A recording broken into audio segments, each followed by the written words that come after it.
Hello everyone and welcome to another video from Wake&Tech. In this video, I'm going to show you how to log into your Rocket Mortgage account online.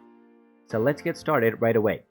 First of all, just go ahead and open up your web browser and then type in rocketmortgage.com/login and then press enter.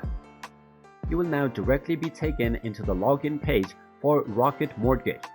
Just click on the red sign in button and you will be able to log into your account. Now all that's left to do is type in your username and your password.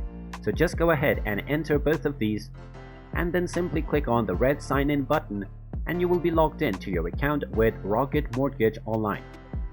In case you forgot your username or your password, you can find the forgot username and the forgot password button right alongside the username and password section. And there you have it.